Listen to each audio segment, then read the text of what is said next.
بسم اللہ الرحمن الرحیم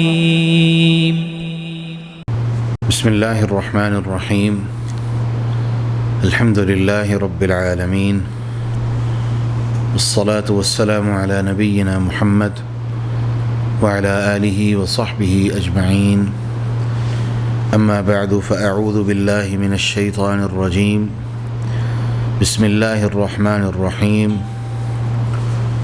وَلَنَبْلُوَنَّكُمْ بِشَيْءٍ مِّنَ الْخَوْفِ وَالْجُوعِ وَنَقْصٍ مِّنَ الْأَمْوَالِ وَالْأَنفُسِ وَالثَّمَرَاتِ وَبَشِّرِ الصَّابِرِينَ الَّذِينَ إِذَا أَصَابَتْهُمْ مُصِيبَةٌ قَالُوا إِنَّا لِلَّهِ وَإِنَّا إِلَيْهِ رَاجِعُونَ أُولَئِكَ عَلَيْهِمْ صَلَوَاتٌ مِّن رَّبِّهِمْ وَرَحْمَةٌ وَأُولَئِكَ هُمُ الْمُهْتَدُونَ۔ عزیزان گرامی، آج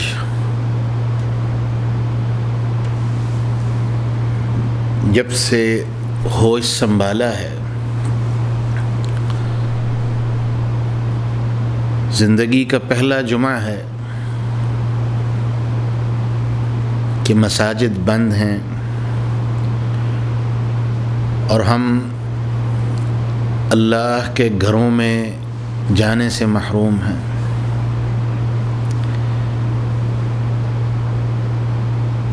ہر دل والا شخص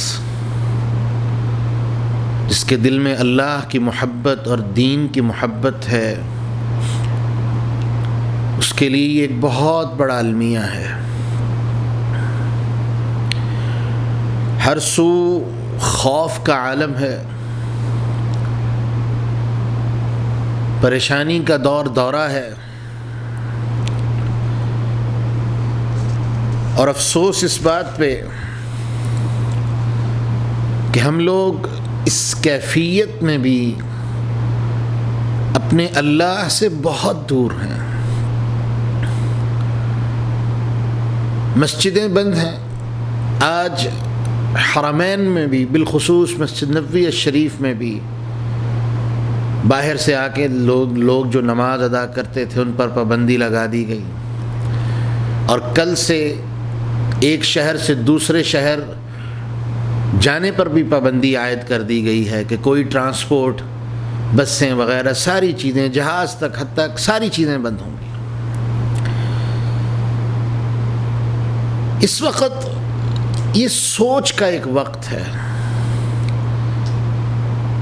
کہ یہ اتنا بڑا عذاب، اتنی بڑی ابتلا، کہ جس عذاب اور ابتلا کی وجہ سے ہم اللہ کے گھروں میں جا کے عبادت کرنے سے بھی محروم کر دیے گئے ہیں، اس میں حکومت کا کوئی قصور نہیں، اس میں کسی کا کوئی قصور نہیں، قصور صرف ہماری بدعمالیوں کا ہے۔ حکومت تو یہ اقدام ہمارے تحفظ کے لیے، ہماری صحت کے لیے اور ہماری خاطر اٹھا رہی ہے۔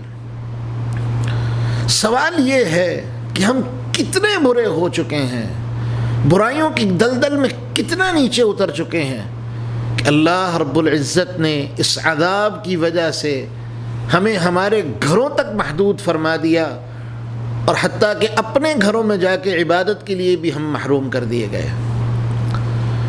یاد رکھیے، وہ قوم جسے اللہ رب العزت عبادت کی توفیق سے محروم کر دے، اللہ رب العزت جس قوم کے لیے عبادت کے معاملات کو اٹھا لے، عبادت کے وہ جو ذرائع اور اسباب ہیں جو اللہ رب العالمین نے متعین فرمائے ہیں، جب ان ذرائع اور اسباب سے انسان کو محروم کر دیا جائے تو یہ واضح نشانی ہوتی ہے کہ اللہ کی رحمت دور ہو چکی ہے، ہم اللہ کی رحمت سے دور جا چکے ہیں۔ لیکن یاد رہے، وہ مالک اتنا مہربان ہے، وہ اپنے بندوں پر اتنی کریمی کا معاملہ فرمانے والا ہے، اپنے بندوں کے لیے اپنی اتنی رحمتیں فرمانے والا ہے کہ ہم اس کی طرف پلٹ کے جائیں۔ وہ تو کہتا ہے کہ پلٹ کے آؤ، میں ہر وقت تمہارا منتظر ہوں، ہر وقت اس بات میں بیٹھا ہوں کہ کب تم پلٹ کے آؤ اور میں اپنی رحمتوں کا منہ تمہارے لیے کھول دوں، کب تم پلٹ کے آؤ اور میں اپنی رحمتوں کے دروازے تمہارے لیے کھول دوں۔ سبحان اللہ، حدیث کہتی ہے کہ رسول اللہ صلی اللہ علیہ وسلم نے فرمایا کہ اللہ رب العزت تو ہر وقت اپنے ہاتھوں کو پھیلائے ہوئے ہیں کہ کب کوئی توبہ کرنے والا آئے اور میں اسے اپنے دامن میں سمیٹ لوں، اسے اپنی رحمت میں سمیٹ لوں، اس کی توبہ کو قبول کر لوں اور اس پر اپنی رحمتوں کے معاملے کر دوں۔ افسوس تو ہم پہ کہ اس تکلیف کے بعد بھی، اس عذاب کے بعد بھی ہمیں اللہ سے توبہ کی توفیق میسر نہیں آ رہی۔ دنیا کی محبت اتنی غالب آ چکی ہے، دنیا کی محبت میں اس قدر گم ہو چکے ہیں کہ رسول اللہ صلی اللہ علیہ وسلم کی حدیث حرف بحرف سچ ہوتی نظر آ رہی ہے۔ حضرت ثوبان رضی اللہ عنہ فرماتے ہیں کہ رسول اللہ صلی اللہ علیہ وسلم نے فرمایا وَلَيُذِيقَنَّ فِي قُلُوبِكُمُ الْوَهْنَ، اللہ تمہارے دلوں میں وہن ڈال دے گا، ضرور وہن ڈال دے گا۔ صحابہ نے پوچھا اللہ کے رسول یہ وہن کیا ہے؟ اللہ کے رسول نے فرمایا حب الدنیا وکراہیت الموت، دنیا کی محبت اور موت سے نفرت یہ تمہارے دلوں میں آ جائے گی۔ آج ان حالات کے باوجود بھی، اس تکلیف کے باوجود بھی، اس آزمائش کے باوجود بھی، اس مصیبت کے باوجود بھی ایسے بدبخت موجود ہیں جو اپنی آخرت کو بھول کے دنیا کی محبت میں اس قدر غرق ہو چکے ہیں کہ وہ بجائے اس کے کہ اللہ کی طرف توبہ اور رجوع کریں، وہ اپنے گناہوں میں، اپنی سرکشی میں اتنا آگے جا چکے ہیں کہ نظر آتا ہے کہ یہ خود تو برباد ہوں گے لیکن اپنے ساتھ اور بھی بہت سارے لوگوں کو برباد کریں گے۔ اور حدیث کہتی ہے جب اللہ کا عذاب آتا ہے، جب اللہ کی طرف سے اللہ کے عذاب کا پیغام آتا ہے تو پھر نیک اور بد سب کے سب اس کے اندر شامل ہو جاتے ہیں، سب کو تباہ و برباد کر دیا جاتا ہے۔ بد بندے کو اس کی بدی پر اللہ اٹھائے گا، نیک بندے کو اس کی نیکی پر اللہ اٹھائے گا اور اللہ ان کے معاملات کا حساب فرمائے گا۔ لیکن ابتدا کس بات سے ہے کہ یہ دنیا کا عذاب، دنیا کی رسوائی، ایسی رسوائی کہ پچھلی قومیں جن کے اوپر اللہ کے عذاب آئے کئی سو سال گزر گئے، ہزاروں سال گزر گئے، لیکن آج بھی جب قرآن کے اندر ہم اللہ کے اس عذاب کے قصے پڑھتے ہیں، اس عذاب کی آیات کو پڑھتے ہیں تو رسول اللہ صلی اللہ علیہ وسلم نے فرمایا شیبتنی ہود و اخواتہا، یہ سورہ ہود جس میں قوموں کے عذاب کے قصے ہیں اور دوسری صورتیں جن میں اللہ نے اپنے عذاب کے قصے بیان کیے ہیں، انہوں نے مجھے بوڑھا کر دیا ہے۔ اللہ کے عذاب کے قصے سن کے میں بوڑھا ہو چکا ہوں، اللہ کے ڈر اور خوف سے میرے اوپر بڑھاپا غالب آ چکا ہے۔ لیکن آج ہم لوگ بے حس ہو چکے ہیں، ہمیں کسی عذاب کی کوئی پرواہ نہیں۔ حکومتیں وہ تو ہمیشہ عوام کی فلاح و بہبود کے لیے جو ان سے ہو سکتا ہے وہ کرتی ہیں۔ اللہ جزائے خیر دے خادم الحرمین الشریفین کو اور ان کے ولاۃ الامور کو اور ان کے اعوان و انصار کو، جو اپنے اس ملک کے رہنے والوں کے لیے جو بہتر سے بہترین ہو سکتا ہے کر رہے ہیں۔ لیکن افسوس تو ہم پہ، ہماری جو ذمہ داری تھی کہ آج اللہ کے در بند ہیں، مسجدیں بند ہیں، اجتماعات جمعہ، حتیٰ کہ وہ شخص جو صرف جمعہ پڑھنے مسجد جاتا ہے وہ بھی آج تکلیف میں ہے کہ آج مسجد بند ہے، حی علی الصلاۃ اور حی علی الفلاح کی آواز نہیں آئی، حی علی الصلاۃ اور حی علی الفلاح کی آوازیں آنا بند ہو گئی۔ الا صلوا فی بیوتکم، لوگوں اپنے اپنے گھروں میں نمازیں پڑھو۔ اب تو یہ آوازیں آ رہی ہیں، اللہ کے گھر بند کر دیے گئے، محروم کر دیے گئے، اس سے بڑی کوئی بد نصیبی نہیں ہو سکتی۔ آج وہ بندہ بھی جو صرف جمعہ پڑھنے مسجد جاتا ہے وہ بھی پریشان ہے کہ اللہ کا گھر بند ہے۔ لوگوں، اللہ رب العزت قرآن مجید میں بیان فرماتے ہیں فَكُلًّا أَخَذْنَا بِذَنبِهِ، ہم نے ان سب کو ان کے گناہوں کی وجہ سے پکڑ فرمائی۔ فَمِنْهُمْ مَنْ أَرْسَلْنَا عَلَيْهِ حَاصِبًا، کسی کے اوپر ہم نے پتھروں کی بارش کی۔ وَمِنْهُمْ مَنْ خَسَفْنَا بِهِ الْأَرْض، کسی کو ہم نے زمین میں دھنسا دیا۔ وَمِنْهُمْ مَنْ أَغْرَقْنَا، کسی کو ہم نے غرق کر دیا۔ جس طرح کا چاہا اللہ نے عذاب مسلط کیا، جس طرح کا چاہا اس مالک نے عذاب مسلط کر دیا، اور کس لیے؟ بِذَنبِهِ، تمہارے گناہوں کی وجہ سے۔ وما كان اللہ لیظلمہم ولکن كانوا انفسہم یظلمون، اللہ ظلم کرنے والا نہیں، تم خود اپنی جانوں پہ ظلم کرنے والے ہو۔ اللہ کی قسم ہم ظالم ہیں، ہم ظلم کرنے والے ہیں، ہم زیادتیاں کرنے والے ہیں، اپنے آپ پر ظلم کرنے والے ہیں۔ کیوں نہ ہم ان لوگوں جیسے ہو جائیں جن کا ذکر اللہ رب العزت نے قرآن مجید میں کیا۔ اس قوم کو قوم یونس اللہ بیان فرماتے ہیں فلولا كانت قرية آمنت فنفعها ایمانها الا قوم یونس، کسی قوم کو جب وہ ایمان لے آئی ہو، کب؟ جب اللہ کا عذاب آیا ہو، کسی قوم کو کسی چیز نے فائدہ نہیں دیا سوائے یونس علیہ السلام کی قوم کو، کہ جب وہ ایمان لے آئی انہوں نے اللہ کے عذاب کو دیکھا، اللہ کے عذاب کی نشانیاں دیکھیں، اللہ کا عذاب جب ان کے دروازوں پر دستک دے رہا تھا انہوں نے اللہ کے عذاب کی نشانیوں کو دیکھا، فوراً اللہ کے سامنے سر سجود ہو گئے، فوراً تضرع اور گڑ گڑاہٹ شروع کر دی، فوراً اللہ سے معافیاں مانگنی شروع کر دی، کسی ایک بندے کو نہیں۔ اللہ رب العزت فرماتے ہیں پوری کی پوری قوم ہم نے اپنے عذاب سے محفوظ کر دیا۔ اور عذاب بھی کیسا؟ کشفنا عنہم عذاب الخزي فی الحیات الدنیا، یہ دنیا کی زندگی کا وہ عذاب جو رسوا کر دینے والا عذاب ہے، وہ عذاب جو ذلیل کر دینے والا عذاب ہے، وہ عذاب جو انسانوں کو عبرت کا نشان بنا دیتا ہے، وہ عذاب جس کے قصے صدیوں تک رہتی قوموں تک باقی رہتے ہیں اور لوگ بیان کرتے رہتے ہیں۔ میرے بھائیو، اس وقت ضرورت اس امر کی ہے، اللہ کے اس عذاب نے ہمارے ضمیروں کو جھنجھوڑا ہے کہ آج ہم اس بات پر تکلیف میں ہیں کہ مسجدیں بند ہیں۔ کوئی حکومت کو برا کہہ رہا ہے، وہ خود برا ہے اس لیے وہ ایسا سوچ رہا ہے۔ حکومت کو برا کہنے سے پہلے لا تلومونی ولوموا انفسکم، کسی کو برا کہنے سے پہلے اپنے آپ کا محاسبہ کرو، اپنے آپ کو دیکھو کہ تم کتنے اچھے ہو، تم کتنے برے ہو، برائی میں تمہارا کتنا حصہ ہے، تم کتنے ذمہ دار ہو اس برائی میں۔ نتیجہ آج آپ کے سامنے ہے، لوگ اپنے گناہوں پر نظر ڈالنے کی بجائے لوگوں پر کیچڑ اچھال رہے ہیں۔ میرے محترم، ہم سب نے اپنے اپنے عمل کا اللہ کو جواب دینا ہے، اپنے اپنے عمل کی طرف دیکھیے، اور ہم سب کا ایک مجموعی طور پر ہم سب کا ایک جرم جو ہم سب کا ایک متفقہ اور اجتماعی جرم ہے، ہمارے دل سے اللہ کی محبت اور دنیا کی اللہ کی محبت نکل کے دنیا کی محبت ہمارے دلوں میں راسخ اور غالب آ چکی ہے۔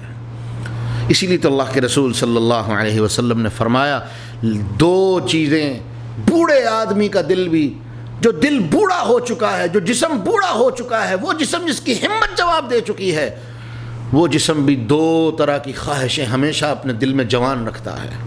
نمبر ایک، دنیا کی محبت اور بہت ساری خواہشیں۔ ہماری حالت آج یہی ہے، عذاب ہمارے گھانوں پر ہے، عذاب ہمارے دروازوں پر دستک دے رہا ہے، اور اس کے بعد بھی دنیا کی محبت، دنیا کا طمع، دنیا کی لالچ، دنیا کی ہوس ہمارے دلوں میں اتنی غالب آ چکی ہے کہ ہم اس امید پہ بیٹھے ہیں کہ یہ اس وقت لوگ تکلیف میں مبتلا ہیں، ہم جتنا ہاتھ دھو سکتے ہیں دھو لیں، مال جمع کر سکتے ہیں کر لیں۔ اللہ کی قسم، جب میرے رب کا فیصلہ آیا یہ مال کام نہیں دے گا۔ اور حدیث میں آتا ہے، رسول اللہ صلی اللہ علیہ وسلم نے فرمایا، قیامت کے دن اللہ بندے سے پوچھیں گے، بتا اگر آج زمین اور آسمان کے خلا کے برابر تیرے پاس مال ہو تو کیا کرے گا؟ وہ کہے گا، اللہ میں تیرے رستے میں خرچ کر کے، میں فدیے کے طور پہ دے کے، جرمانے کے طور پہ دے کے، اللہ میں اپنے آپ کو جہنم سے بچانا چاہوں گا۔ اللہ فرمائیں گے، تو جھوٹ بولتا ہے، میں نے تجھ سے کوئی بڑی بات کا مطالبہ نہیں کیا تھا، میں نے تجھ سے زمین اور آسمان کے خزانوں کا مطالبہ نہیں کیا تھا، میں نے تو صرف اتنا کہا تھا کہ میری بندگی کرتے رہنا، میرے ساتھ شرک نہ کرنا، میری اطاعت کرتے رہنا۔ تم نے اتنا کام بھی نہیں کیا، تم جھوٹ بولتے ہو۔ اگر تمہارے پاس کبھی اتنے بڑے خزانے ہوتے اور میں تم سے مطالبہ کرتا، تم کبھی خرچ نہ کرتے۔ میرے محترم، اللہ کی بندگی کی طرف آئیے۔ اسی ضمن میں کچھ چیزیں میں آپ کی خدمت میں عرض کرنا چاہتا ہوں۔ اس وقت جو نفسہ نفسی کا وقت ہے، اس وقت میں چند گزارشات آپ کی خدمت میں عرض کرنا چاہتا ہوں۔ سب سے پہلے تو اپنے عقیدے کو درست کیجیے۔ یہ بات یاد رکھیے کہ اگر پوری کی پوری کائنات ہمیں نقصان پہنچانے پہ اکٹھی ہو جائے، اور یہ میری بات نہیں، یہ بات رسول اللہ صلی اللہ علیہ وسلم نے بطور عقیدہ عبداللہ ابن عباس رضی اللہ عنہ، چھوٹے سے بچے تھے، اس وقت ان کو سکھائی تاکہ عقیدہ ان کے اندر رچ جائے، بس جائے، راسخ ہو جائے، مضبوط ہو جائے۔ ان کو کیا کہا؟ بیٹا وَاعْلَمْ أَنَّ الْأُمَّةَ لَوْ اجْتَمَعَتْ عَلَىٰ أَنْ يَنْفَعُوكَ بِشَيْءٍ لَمْ يَنْفَعُوكَ إِلَّا بِشَيْءٍ قَدْ كَتَبَ اللَّهُ لَكَ۔ بیٹا جان لو، اگر پوری کی پوری انسانیت اس بات پہ اکٹھی ہو جائے کہ تجھے فائدہ پہنچائے، لیکن اللہ نے تیرے لیے اس فائدے کا فیصلہ نہیں فرمایا، تجھے پوری کی پوری دنیا مل کے وہ فائدہ نہیں پہنچا سکتی۔ اور اگر پوری کی پوری دنیا مل کے تیرا نقصان کرنا چاہے، تیری عزت کو پامال کرنا چاہے، تجھے تکلیف دینا چاہے، لیکن میرے رب نے تیری اس تکلیف کا فیصلہ نہیں کیا، تو جان لو کہ اللہ رب العزت کبھی بھی کبھی بھی جس چیز کا اللہ نے تمہارے بارے فیصلہ نہیں کیا، کبھی بھی پوری کائنات مل کے، پوری کائنات اکٹھی ہو کے بھی تمہیں وہ تکلیف نہیں پہنچا سکتی۔ قل لن یصیبنا الا ما کتب اللہ لنا، میرے نبی اعلان کر دیں لن یصیبنا الا ما کتب اللہ لنا، صرف وہی چیز ہوگی، وہی معاملہ ہوگا جو میرے اللہ نے اس کا فیصلہ فرما دیا ہے۔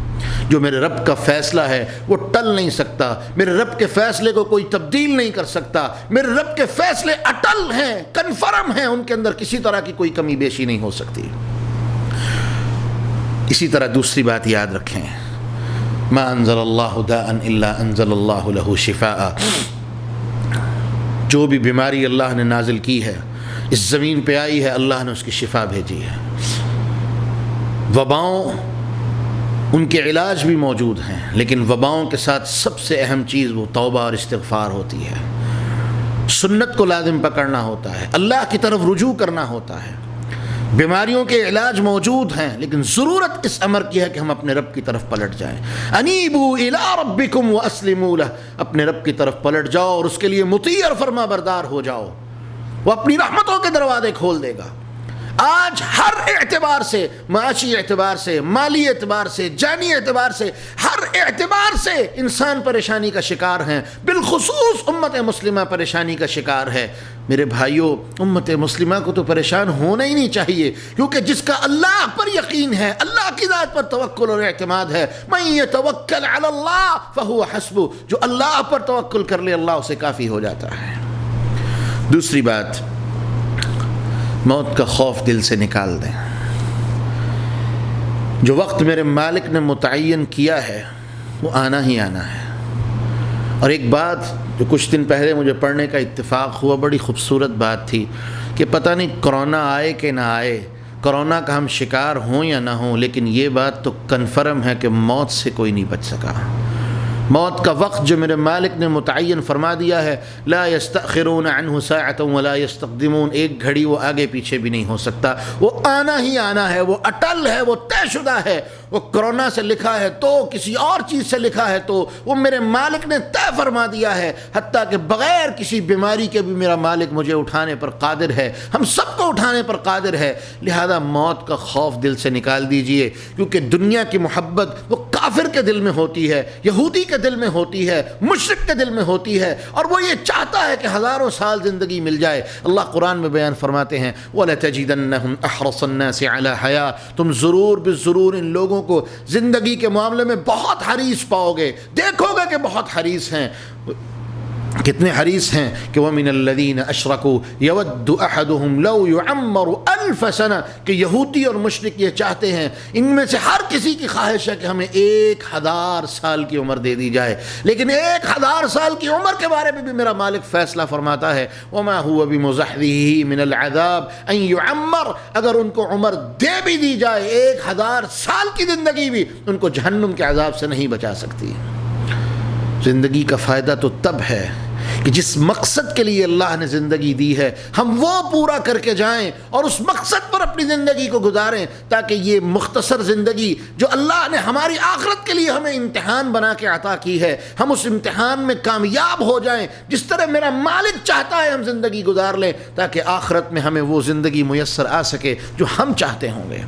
اور اسی کے لیے ایک اصول بنا دیا گیا کہ الدنیا سجن المؤمن و جنت الکافر، دنیا مومن کے لیے قید خانہ اور کافر کے لیے جنت ہے۔ اور یاد رکھیں قید خانے میں پابندیاں ہوتی ہیں، قید خانے میں قیدیوں کے اوپر اپنے مرضی کے قانون لاگو نہیں ہوتے، بلکہ پابندیاں ہوتی ہیں اور ان کو فالو کرنا پڑتا ہے، ان کے اوپر زندگی گزارنی پڑتی ہے۔ جب وہ قید کے اندر صحیح معنوں میں زندگی گزار کے گزرتا ہے تو پھر اس کا مالک اس سے خوش ہو کے اسے وہ نعمتیں عطا فرمائے گا، وہ نعمتیں جس کا کسی آنکھ نے دیکھی نہیں، جو کسی کان نے سنی نہیں، کسی دل میں خیال بھی نہیں آیا، وہ نعمتیں میرا مالک عطا کرے گا کہ جو جی چاہے گا میرا مالک عطا کرے گا۔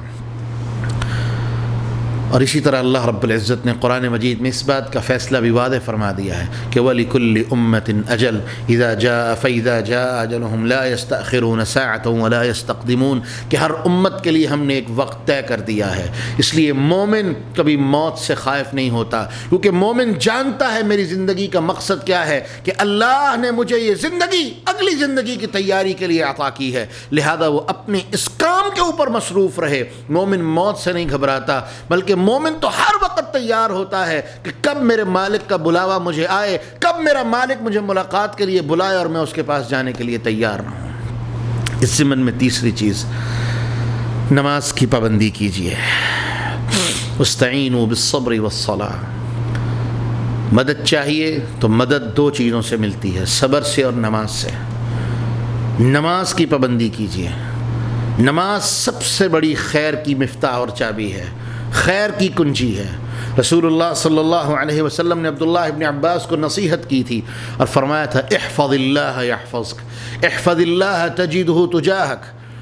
اے بیٹے تو اللہ کی حدود کی حفاظت کر، اللہ کے احکامات کو پورا کر، اللہ کے فرائض کو پورا کر.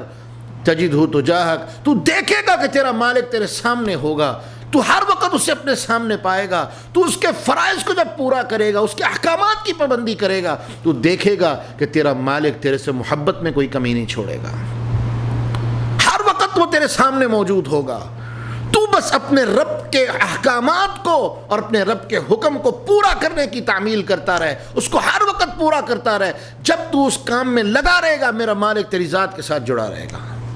ہم کون ہیں؟ ہم دینا نہیں جانتے، صرف مانگنے کے لیے منہ کھولا ہے. اللہ دے دے دے دے دے دے. ہم اللہ کے احکامات کی کتنی پیروی کرتے ہیں، کتنا ہم اللہ رب العزت کے احکامات کو پورا کرتے ہیں، کتنا ہم اللہ رب العزت کے احکامات کے اوپر عمل کرتے ہوئے اس مالک کو راضی کرنے کی کوشش کرتے ہیں؟ قطعا نہیں. اصول یاد رکھیے، احفظ اللہ یحفظک. آپ اللہ کے حدود کی اور قانون کی حفاظت کریں، اللہ آپ کی حفاظت کرے گا. یہ نہیں ہو سکتا کہ ہم اللہ کے قانون کو بھی توڑتے جائیں، اس کی حدوں کو بھی توڑتے جائیں اور تمنا یہ کریں کہ زندگی بڑی کامیابی والی ملے. اور ایک عربی شاعر کا شعر ہے کہ تصل الذنوب الى الذنوب وترتجی درد الجنان بالجنات فوق العابدی. کہ زندگی فرعون کی طرح ہو، زندگی فرعون جیسی ہو کہ جس طرح چاہیں زمین پر انا کی زندگی گزاریں، رشتوں کو ٹھکرا دیں، بلکہ خود کو رب سمجھنا شروع کر دیں. اور جب اللہ کے پاس جائیں تو اللہ جنت موسیٰ والی عطا کرے. ایسا نہیں ہو سکتا. موسیٰ والی جنت لینے کے لیے موسیٰ بننا پڑے گا، اللہ کی اطاعت کرنی پڑے گی. یاد رکھے زندگی فرعون جیسی جو گزارے گا، اس کا انجام بھی فرعون جیسا ہوگا. رسول اللہ صلی اللہ علیہ وسلم نے ایک اللہ کا وعدہ بیان فرمایا. اللہ رب العزت نے وعدہ فرمایا ہے کہ جو بندہ 5 نمازیں جن وقت پر میں نے ان کو فرض کیا ہے ان کی حفاظت کرے گا، ان کو ادا کرے گا، میرا اس کا وعدہ ہے کہ جب وہ ان کی حفاظت کرے گا، ان کو ان کے وقت پہ ادا کرے گا، اللہ فرماتے ہیں میرا اس سے وعدہ ہے ادخلتہ الجنہ، میں اس کو جنت کا داخلہ عطا کروں گا. لیکن ساتھ فرما دیا جس بندے نے اس چیز کو پورا نہ کیا، جو میری شرط ہے اسے پورا نہ کیا، فلیس لہ عندی عہد، میرا اس سے کسی قسم کا کوئی وعدہ نہیں. وہ اپنے آپ کو اس وعدے والے لوگوں میں نہ سمجھے. شرط ہے وقت پہ ادا کرے، نماز کی حفاظت کرے، حق ادا کرے نماز کا، تب اللہ اس کو اپنے وعدے میں جنتوں میں داخلہ عطا فرمائیں گے. تیسری حدیث میں رسول اللہ صلی اللہ علیہ وسلم فرماتے ہیں، عبداللہ ابن عباس روایت کرتے ہیں کہ الکفارات، لوگوں میں تمہیں ایسے اعمال بتاؤں جو تمہاری پوری زندگی کے گناہوں کا کفارہ بن جاتے ہیں. کہا کیوں نہیں اللہ کے رسول بتائیں؟ فرمایا سب سے پہلے المکسو بعد الصلاة فی المساجد، نماز کے بعد مسجدوں میں بیٹھو، اپنے دل کو مسجد کے ساتھ لگاؤ. اللہ اکبر، آج تو بڑا دل چاہتا ہے کہ مسجد کھلی ہو، مسجد میں جا کے بیٹھیں، لیکن مسجدیں کھلی نہیں ہیں. اب بھی اللہ کی طرف پلٹ آؤ. اللہ کی قسم، اگر ہم نے اللہ کے گھروں کے ساتھ محبتیں نہ کیں، اس کے گھروں کو آباد نہ کیا، آبادی کا حق ادا نہ کیا، کہیں اللہ ہمیں اس توفیق سے ہی محروم نہ فرما دے، کہیں اللہ ہم سے یہ توفیق ہی نہ چھین لے، نعمت اسلام ہی نہ چھین لے. جس چیز کی قدر نہ کی جائے وہ واپس لے لی جاتی ہے، اس کی قدر کیجیے. المکس بعد الصلاة فی المساجد، نماز کے بعد مسجدوں میں بیٹھیں. رسول اللہ صلی اللہ علیہ وسلم نے بشارت دی اس شخص کو جس بندے کا دل مسجد کے ساتھ لگ جائے گا، جس بندے کے دل میں مسجد کی محبت آ جائے گی، اللہ کل قیامت کے دن اس کو ایک خاص سائے میں جگہ عطا فرمائیں گے جو کسی اور کو نہیں ملے گی، صرف 7 لوگ ہوں گے جو خاص سائے میں اللہ انہیں جگہ عطا فرمائیں گے۔ یہ بھی ان خوش نصیبوں میں سے ایک ہوگا جس کا دل مسجد کے ساتھ لگ جاتا ہے۔ دوسرا فرمایا والمشی علی الاقدام الی الجماعات، نماز کے لیے چل کے مسجد کو جاؤ، پیدل چل کے مسجدوں کو جاؤ، کیا ملے گا؟ گناہ معاف، درجات بلند، اللہ کی رحمتیں، ایک ایک قدم پہ اللہ گناہ معاف فرماتا ہے، ایک ایک قدم پہ اللہ اپنی رحمتوں کے معاملے فرماتا ہے۔ اور تیسری چیز الوضوء علی المکارہ، تنگی ہے، تکلیف ہے، بیماری ہے، پریشانی ہے، بار بار وضو کرو، بار بار وضو کرو۔ آج تو یہ کرونا کا علاج بھی دنیا نے مان لیا کہ وضو کے اندر ہے، جبکہ اللہ نے تو تمہیں یہ نعمت بائی ڈیفالٹ، بائی برتھ عطا فرمائی ہے۔ جب سے تم پیدا ہوئے اللہ نے تمہیں مومنوں کے گھر میں پیدا کیا ہے، مسلمانوں کے گھر پیدا کیا ہے، با وضو رہو، اللہ تمہیں نیکیاں بھی عطا فرمائے گا، برائی سے بھی محفوظ فرمائے گا، اور بیماریوں سے بھی اللہ محفوظ فرما دے گا۔ ان چیزوں کے بدلے میں ہم کیا ملے گا؟ رسول اللہ صلی اللہ علیہ وسلم نے فرمایا من فعل ذلك عاش بخیر ومات بخیر، جو یہ 3 کام کر لے گا میں محمد اسے ضمانت دے رہا ہوں، عاش بخیر، وہ خیر اور بھلائی والی زندگی گزارے گا، ومات بخیر، اور اس کی موت بھی اللہ خیر اور بھلائی پر فرمائے گا۔ میتۃ السوء یعنی بری موت اللہ اس سے محفوظ فرما دے گا۔ وضو کو لازم پکڑ لیں، نماز کو لازم پکڑ لیں۔ اور دوسری جگہ اللہ کے رسول نے بیان فرمایا وَكَانَ مِنْ خَطِيئَتِهِ كَيَوْمِ وَلَدَتْهُ أُمَّةٌ، اور یہ عمل کتنے مبارک عمل ہیں کہ ان کی وجہ سے اللہ گناہوں کو اس طرح صاف کر دے گا جیسے ابھی ابھی ماں کے پیٹ سے نکل کے دنیا میں آیا ہے۔ تیسری چیز اپنوں کے لیے اور دوسروں کے لیے دعا کریں، دعا کریں۔ رسول اللہ صلی اللہ علیہ وسلم نے فرمایا دعا مومن کا ہتھیار ہے، دعا مومن کا ایک سب سے بہترین ہتھیار ہے جس کے ذریعے سے وہ برائی کے خلاف لڑتا ہے، اپنے نفس میں اللہ کی اطاعت پیدا کرتا ہے۔ دعا مومن کا ہتھیار ہے، اور کوئی مجاہد ہتھیار کے بغیر کامیاب نہیں ہو سکتا، جہاد کے میدان جہاد میں نہیں لڑ سکتا۔ جب نفس کے ساتھ جہاد ہو، برائی کے ساتھ جہاد ہو، دعا کو لازم پکڑ لے۔ اور دوسرا ہم سب یہ جانتے ہیں کہ رسول اللہ صلی اللہ علیہ وسلم نے فرمایا سب سے بہترین دعا وہ دعا ہے جو بندہ اپنے کسی مومن بھائی کے لیے ظہر الغیب سے کرتا ہے۔ اے اللہ مسلمانوں کی حفاظت فرما، تکلیفوں سے محفوظ فرما، مسلمان مردوں اور عورتوں کی حفاظت فرما۔ اس سے بڑھ کے دعا کیا ہو سکتی ہے؟ اور اس دعا کی قبولیت کا عالم یہ ہے کہ اللہ اس دعا کے اوپر ایک فرشتے کی ڈیوٹی لگا دیتے ہیں، اور وہ کیا کہتا ہے؟ اللہ جو اس نے اپنے بھائیوں کے لیے مانگا ہے اس کا دگنا اسے عطا فرما۔ اللہ ان کے حق میں بھی اس کی دعائیں قبول کرتا ہے، اور اللہ رب العزت اس کو جو اس نے ان کے لیے مانگا ہے اس سے دگنا عطا فرماتا ہے۔ دعا کو لازم پکڑ لیجئے، اور کیوں نہ ہو اللہ رب العزت کا حکم ہے ہمیں کہ وقال ربکم ادعونی استجب لکم، تمہارا رب تمہیں کہتا ہے مجھے پکارو میں تمہاری پکار کو سنوں گا۔ ان الذین یستکبرون عن عبادتی سیدخلون جہنم داخرین، وہ لوگ جو اس عبادت کے معاملے میں تکبر کرتے ہیں، یہ دعا عبادت ہے، جو تکبر کرتے ہیں، اور تکبر کیا ہے؟ دعا کا نہ مانگنا، اپنے آپ کو ضروری نہ سمجھنا کہ مجھے دعا کی ضرورت ہے۔ فرمایا سیدخلون جہنم داخرین، میں ذلت اور رسوائی والی جہنم میں اسے داخل کر دوں گا۔ اور ایک بات یاد رکھیں دعا کے بارے میں، بالخصوص دعا کرتے ہوئے یہ خیال اپنے ذہن میں رکھیں، یہ یقین اپنے ذہن میں رکھیں، ان ربکم تعالی حی کریم، تمہارا رب بڑی ہی حیا کرنے والا اور بڑا ہی کرم اور فضل کرنے والا ہے۔ یستحیی من عبدہ، اسے اپنے بندے سے شرم آتی ہے، اللہ کو اپنے بندے سے شرم آتی ہے۔ یہ بندہ جو گناہ کرتے ہوئے اپنے مالک کی شرم نہیں کرتا، اپنے مالک کا لحاظ نہیں کرتا، اس مالک کے حضور جب یہ ہاتھ اٹھاتا ہے میرے مالک کو اس سے شرم آتی ہے۔ کس بات پہ؟ ان یردہما صفرا خائبتین، کہ میں اس کے ہاتھوں کو خالی اور نامراد لوٹا دوں۔ مجھے اس بندے سے شرم آتی ہے کہ یہ میرے در پہ مجھے بڑا سمجھتے ہوئے مانگنے آیا ہے، یہ میری بڑائی ہے کہ میں اس کو عطا کروں، یہ میری بڑائی نہیں ہو سکتی کہ میں اسے خالی موڑ دوں۔ اور امام ذہبی رحمۃ اللہ علیہ کہا کرتے تھے کہ لوگوں، بندے کا کام ہے دروازے پر دستک دینا، دیتا رہے، کیونکہ اسے یقین ہونا چاہیے کہ میں دروازے پر دستک دے رہا ہوں، یہ دروازہ کبھی نہ کبھی میرے لیے ضرور کھلے گا۔ ہمارا کام دستک دینا ہے۔ وہ مالک اپنے در پہ آئے ہوئے ان کو خالی نہیں موڑتا۔ دعا کو لازم پکڑ لیجئے۔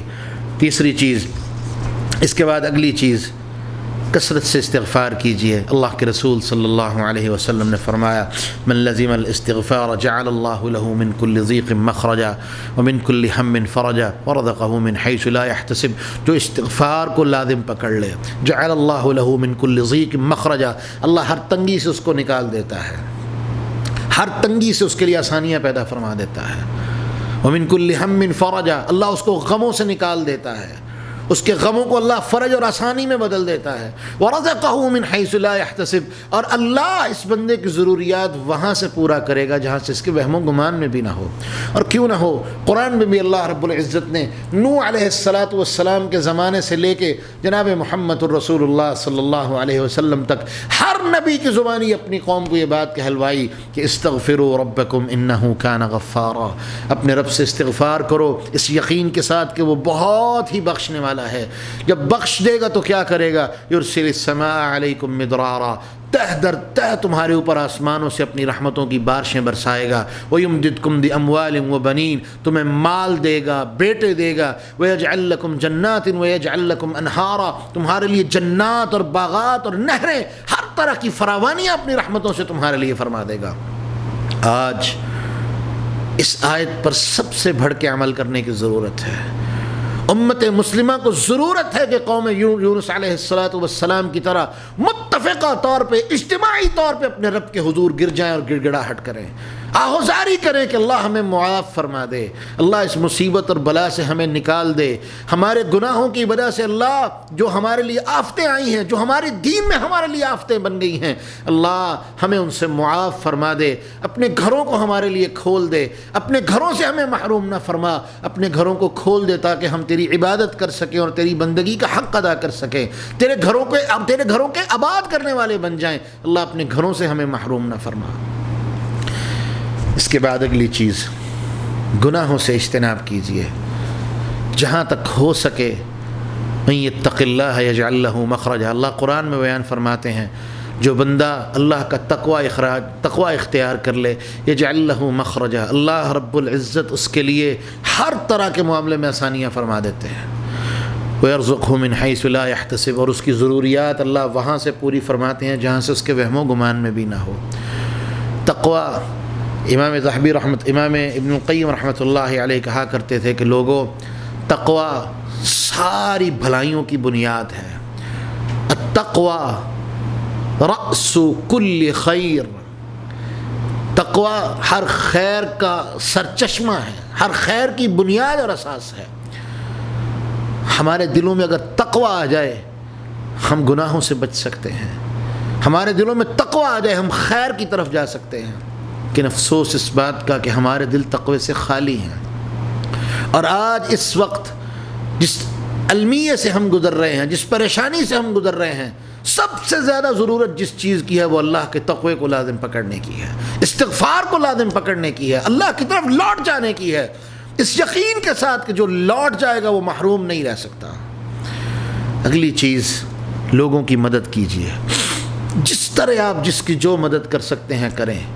اس پریشانی کے عالم میں رسول اللہ صلی اللہ علیہ وسلم کی حدیث کو لازم پکڑ لیں، من استطاع منکم ان ينفع اخاه فليفعل، تم میں سے جو کوئی بندہ اپنے بھائی کو کوئی مدد کر اس کے لیے خیر خواہی کر سکتا ہے، مدد کر سکتا ہے، اس کو چاہیے ضرور کرے۔ اپنے کسی بھائی سے بخیلی کا معاملہ نہ کرے، جہاں تک ہو سکے اپنے بھائیوں کی مدد میں وہ کھڑا ہو اور اپنے بھائیوں کی مدد کرنے والا ہو۔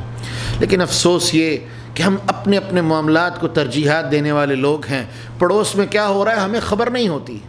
یہ المیہ ہے، مومن ایسا نہیں ہو سکتا، مومن غافل نہیں ہو سکتا، اور یہی وہ اللہ رب العزت کے احکامات ہیں جن سے ہم غافل ہیں، جن سے ہم دور جا چکے ہیں۔ اپنے بھائیوں کی مدد کیجیے، اور یاد رکھیے کہ رسول اللہ صلی اللہ علیہ وسلم نے فرمایا احب الناس انفعهم للناس،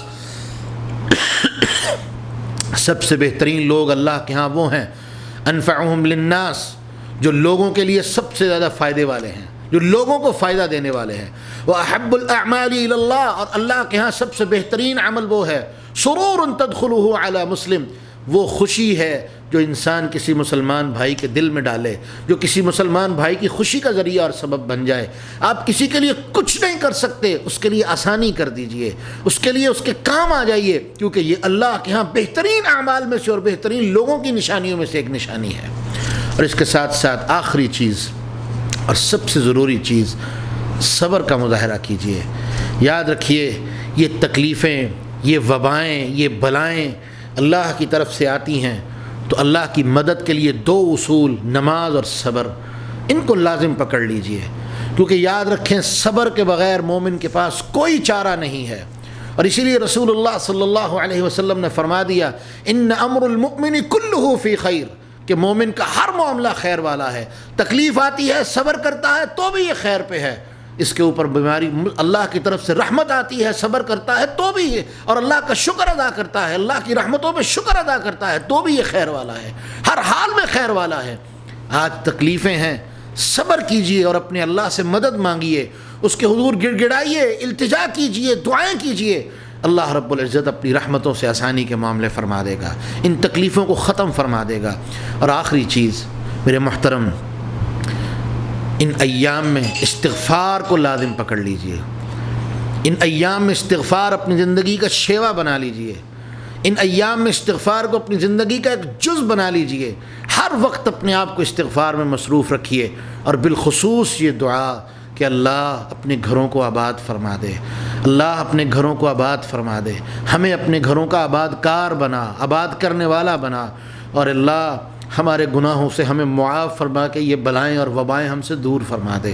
اللہ ہمارے گناہوں کی وجہ سے ہمارے دین کے معاملات کو خراب نہ ہونے دے۔